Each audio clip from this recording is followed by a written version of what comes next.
Bonjour à tous. Hello, everybody. Happy Monday. Welcome to week 7 online, your online French course with Monsieur Springer. I wanted to do a video announcement to tell you a few updates and just a few reminders as we begin this 7th week. Number one, make sure you have your pacing guide printed off and do your best to stay up to date with that. It's kind of nice to print it off and just cross out items as you complete them. And just remember, you need to go in order through your course. For instance, I wouldn't want you to move on to Unit 2 or Unit 3 without completing all assignments in the previous units. That's basically the expectation, or the how I measure going in order.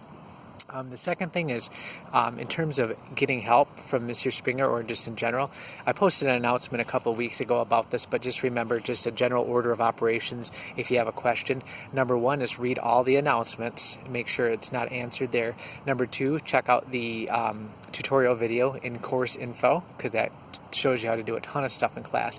Number three would be to go through the How Do I section in your left menu. There are a ton of videos and different little job aids in there for doing lots of stuff, submitting a speaking assignment to how to form accents in your writing. And then the fourth thing would be to ask me for help. Okay. Another thing I want to talk about just in general is how to approach your writing and speaking assignments. You may want to, with speaking, it's not an option. Generally, you have to save like a file to your computer or use Vocaroo.com or YouTube or something like that to post it online and then share the hyperlink with me. With writing assignments, though, I highly recommend saving them to your computer. Like, you could have a Google document online, or you could have like a Word document saved to your computer. Save it there, but then upload the attachment as your submission, or copy and paste all the text into Blackboard.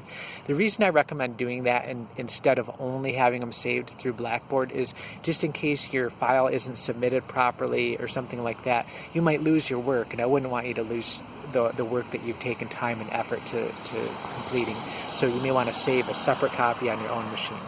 And then my fourth little tip this week is, are you keeping a notebook or online notes like Google Docs, for instance, of what you're learning in class? If you're not, you could be missing out in the future. For instance, let's say you go on to the next level of French next year. You'll be like, man, what did I learn last year? And having a really good record of all that stuff will really, really help you. And it will help you keep organized now and engage in the learning process better now. I always find when I'm listening to a talk or at a conference or something like that, I almost always constantly take notes, because I find I'm paying more attention if I'm actually doing something with the information then. So I just want to recommend that for you. All right, have a great week, everyone. Let me know if you need help.